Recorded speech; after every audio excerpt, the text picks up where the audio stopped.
Olá, está no ar o Rio em Pauta, o programa que vai aprofundar a discussão dos principais assuntos da cidade.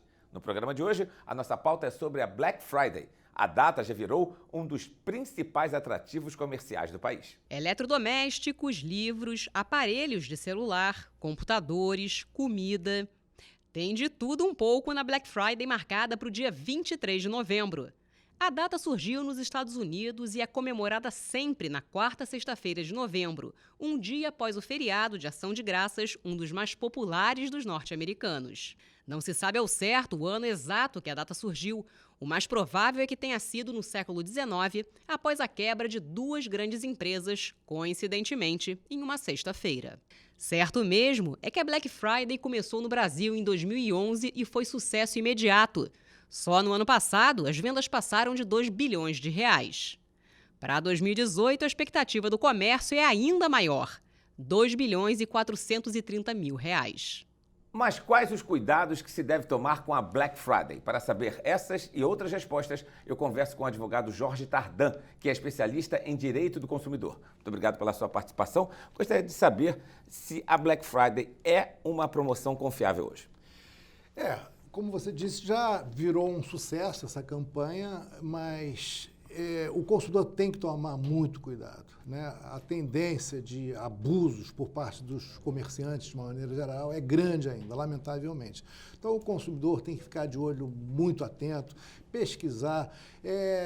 Nessa semana, ou seja, nesse impulso, nessa campanha, o consumidor acaba se deixando tomar por impulso e faz uma compra desnecessária. E isso pode levar esse consumidor a ter problema, ou seja, ficar super endividado, o nome acaba indo para o SPC em razão de compras desnecessárias. Então, todo cuidado é pouco. Olho vivo é importante porque os abusos, lamentavelmente, ainda são grandes. Seria importante o consumidor fazer uma pesquisa para fazer uma comparação no dia da Black Friday. Então, antes de se comprar, ao longo de 1, 2 semanas antes da Black Friday, ele pesquisar o valor daqueles produtos que ele tem interesse em comprar e depois para saber se no dia realmente o preço está bem menor?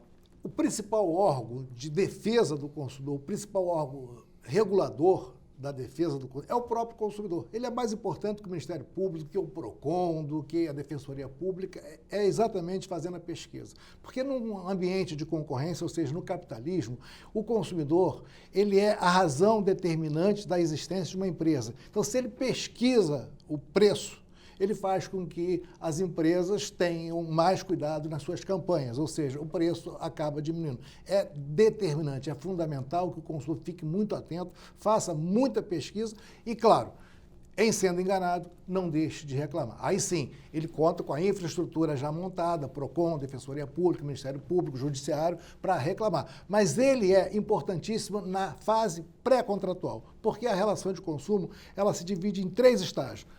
No momento da publicidade, que nós chamamos de pré-contrato, na fase contratual, propriamente dito, e na fase pós-contratual. Então, a campanha, essa campanha que a gente está falando aqui, está exatamente nesse momento aqui, pré-contratual, que a gente ainda não tem uma cultura muito grande, e o consumidor é determinante nisso.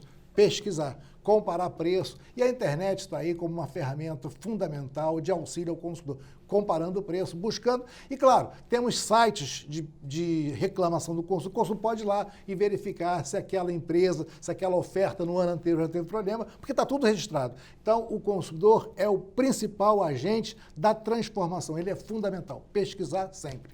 Onde os riscos são maiores para o comprador? Na internet ou nas lojas físicas? Eu diria que é muito mais arriscado hoje comprar fisicamente, ou seja, no balcão, do que na própria internet.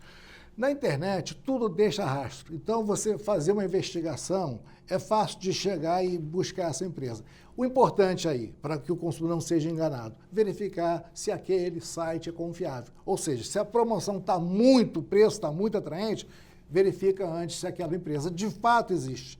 Então, se aquela empresa tem representação no Brasil. Porque se ela não tiver, por exemplo, se ela não tiver instalado no Brasil, se ela não tiver sede aqui, um endereço físico aqui, esse consumidor, em sendo enganado, ele não tem como reclamar, por exemplo, no PROCON, porque o PROCON não tem como chegar a essa empresa. Então, de novo, a importância grande para a gente colocar ordem nessa promoção é o próprio consumidor pesquisar. E ele tem a internet a seu favor.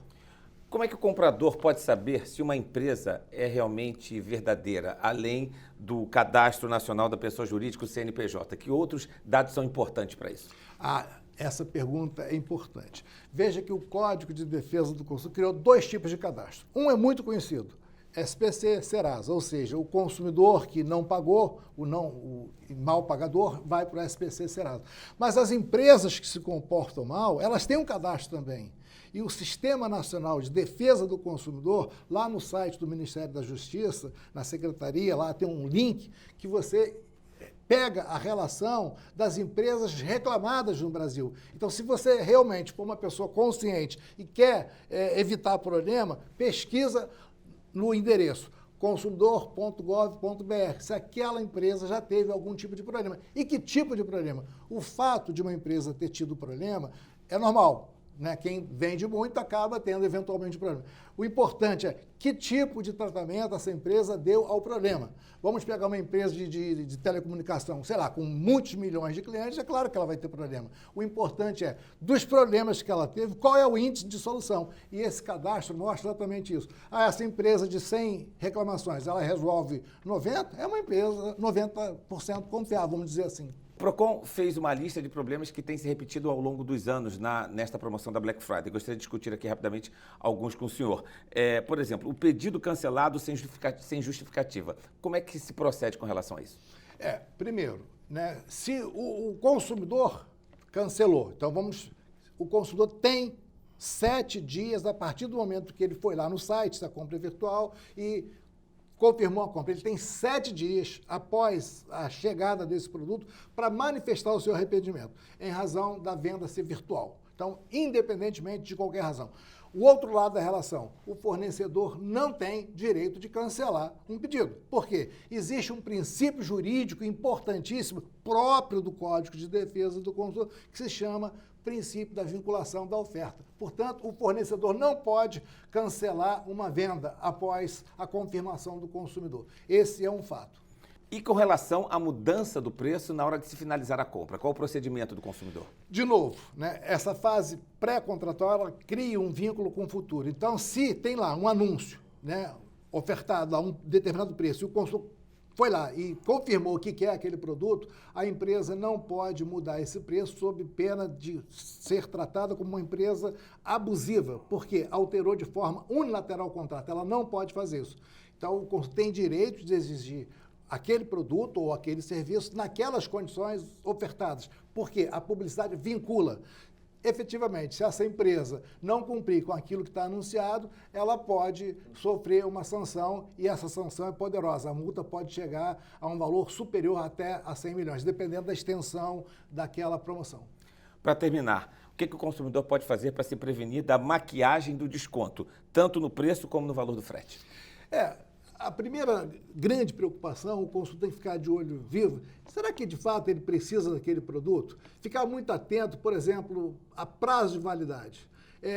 Vamos considerar aqui um carro, né? Colocou um carro na promoção, o preço está muito atraente. Será que já não tem um novo modelo vindo no ano seguinte? Então, o consumidor pode tomar um prejuízo duplo. Estou colocando o carro aí como exemplo. Compra um carro por um preço muito bom numa determinada campanha de fim de ano, ou mesmo nessa semana, e aí, se ele procurar uma revista especial, ele vai ver, olha, já tem um modelo diferente no próximo ano. Então, ele vai perder 2 vezes. Quando você tira o carro da agência, já vale menos 20%. Imagina se esse carro no ano seguinte está fora de linha. Então, ele já perdeu 40%. Então, o importante é o consumidor pesquisar e refletir muito se ele está comprando alguma coisa que, de fato, ele precisa. Não é se deixar levar pela campanha. O consumidor tem que aproveitar a campanha em seu favor. Não é ele ser vítima da campanha. Então, olho vivo sempre. Muito obrigado pela sua participação. Nós conversamos com o advogado Jorge Tardan. Até o próximo Rio em Pauta.